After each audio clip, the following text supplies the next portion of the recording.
안녕하십니까. 오늘 제 16강입니다. 16강에는 교통 관련 간단한 법률 상식을 보도록 하겠습니다. 요즘은 운전으로 인해서 발생하는 법률 문제가 굉장히 많습니다. 운전으로 인해서 사고도 많이 발생하고요. 특히 자전거로 인해서 사고도 많이 발생합니다. 음주운전 전과가 있으신 분도 의외로 너무나 많습니다. 저도 사건을 많이 해보면 그 사람의 전과 기록을 보게 되는데 전과 기록에 음주운전 전과가 상당히 많이 있습니다.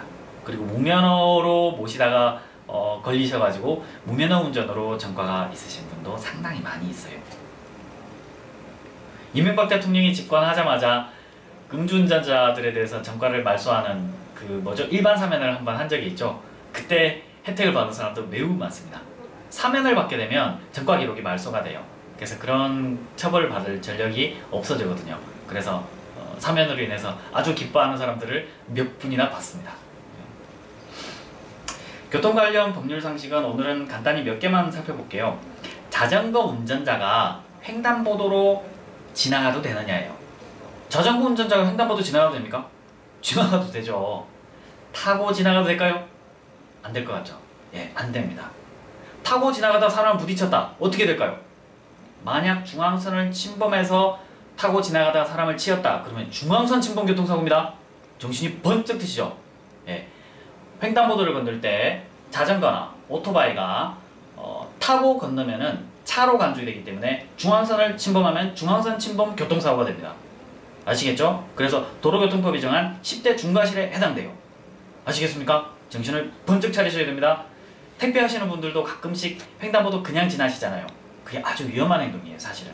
자전거 타는 중고등학생들 그냥 지나가는 거 저는 너무 많이 봅니다. 그런데 그냥 지나가시면 무조건 중앙선 침범이에요. 타고 가면 안 됩니다. 내려서 끌고 가야 됩니다. 아시겠죠? 그 점을 기억하십시오. 더욱 중요한 것은 자전거를 타고 횡단보도 신호에 따라 횡단보도를 건너다가 교통사고가 나는 경우예요. 차가 자전거를 못 본 경우예요. 자, 횡단보도 파란 신호, 횡단보도 초록불에 따라 횡단보도를 자전거가 타고 지나갑니다. 타고 횡단보도를 쭉 지나가요. 그러다가 차가 신호를 못 보고 꽝 부딪힌 거예요. 이야, 이게 자전거 운전자. 사람이라면 차가 신호 위반했으니까 어떻습니까? 운전자의 100% 과실이죠. 거의 100%입니다. 예외 사유가 나올 수가 없어요. 그 사람이 횡단보도 하면서 뛰었다든지 그러지 않은 이상은 거의 운전자의 100%예요. 근데 자전거를 타고 가다가 차가 꽝 부딪혔나요? 근데 초록불 신호였어요. 왠지 100%가 안 될 것 같죠? 정확히 맞습니다. 과실이 30%도 나올 수 있어요. 아시겠죠? 그래서 횡단보도를 건너실 때 오토바이 운전자분들, 자전거 운전자분들 반드시 횡단보도는 초록불일 때 건너더라도 자신이 운전하고 있는 자전거 또는 이 오토바이 이것은 차로 평가되기 때문에 중앙선 침범이 될 수 있습니다. 그래서 반드시 내려서 끌고 가셔야 됩니다. 그 점을 유의하십시오. 다음 두 번째, 자전거 운전자 2명이 나란히 도로를 다녀도 될까요? 저도 교외에 나가보면 사람들이 자전거를 이렇게 여러 사람들이 자전거 하이킹 하는 사람들 많잖아요. 그런 분들이 자전거를 막 2명씩 3명씩 옆으로 이야기하면서 좋잖아요. 아, 친구 어제 뭐 잘 지냈어? 이렇게 이야기하면 되게 좋지 않습니까? 옆으로 나란히 통행하는 수가 있어요. 옆으로 나란히 통행하는 게 우리나라 법이 허용하고 있을까요? 제가 이렇게 강의까지 하는 이유는 뭔가 있겠죠. 예. 자전거 통행 방법은 반드시 한 줄로 통행하게 되어 있습니다. 또다시 문제되는 게 그거예요. 뒤에서 차가 오다가 양쪽으로 가는 자전거 중 이쪽 차선 이쪽에 있던 차가 뒤에서 들이받았다 했을 때 이렇게 나란히 다니는 자전거가 있다면 이쪽 사람의 과실 문제예요. 이렇게 다녔으면 문제될 게 없죠. 근데 이렇게 다니면 이 사람은 과실 책임을 상당히 부담합니다. 왜? 우리나라 도로교통법은 이렇게 달리게 돼 있거든요. 그러니까 이렇게 안 달리고 이렇게 달리면 이 사람이 잘못이죠. 그죠? 그래서 과실상계에서 크게 당할 수 있습니다. 그 점을 유의하셔야 돼요. 자전거 통행 방법도 법에 정해져 있습니다. 모르셨죠? 뭐 아무 때나 타고 가면 되지? 아닙니다. 법에 다 정해놨습니다. 그대로 타야 됩니다. 그 다음 문제 되는 게 리어카. 리어카는 인도로 가야 되나요? 차도로 다녀야 되나요? 정답부터 말씀드리면 차도입니다. 그래서 차마에 해당하므로 도로로 통해야 됩니다. 그래서 리어카가 원래는 인도로 다니면 안 돼요. 원래는 경찰이 딱지를 발행할 수 있을 거예요. 근데 발행하지 않고 그냥 넘어가는 것 뿐입니다. 비나 눈이 올 때, 비가 올 때 속도를 감속하는 정도, 이건 의외로 모르시는 분들이 많아요. 요즘은 이제 전광판이 나오죠. 비가 확 내린다, 눈이 확 내린다 그러면 전광판에 뭐 속도 감속 몇 퍼센트 이런 전광판 보셨죠? 몇 퍼센트 감속해야 될까요?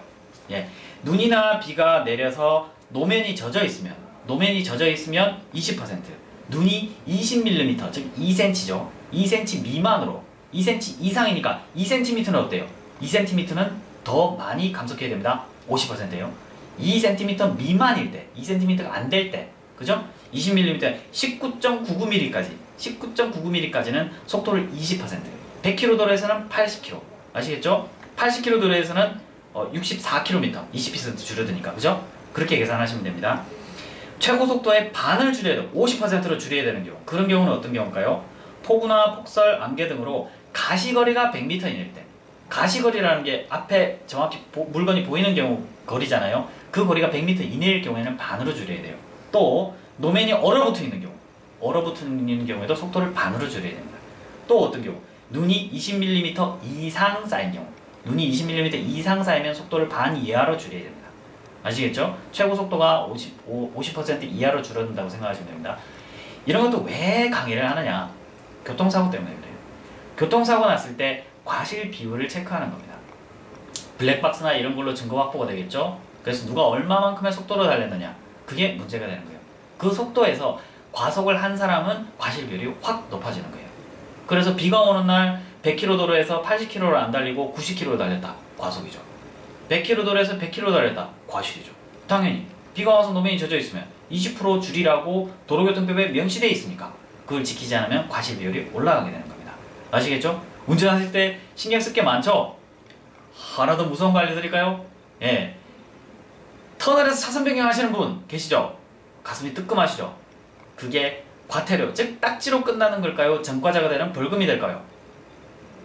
제가 이렇게까지 눈에 힘을 주고 말씀드린 거는 전과자가 되기 때문입니다. 터널에서 차선 변경하면 그게 발각이 되면 벌금입니다. 과태료를 끝나는 게 아닙니다. 이것만 기억해 두세요. 교통 관련 상식은 오늘 여기서 마칠게요. 다음은 영수증 작성해 보겠습니다.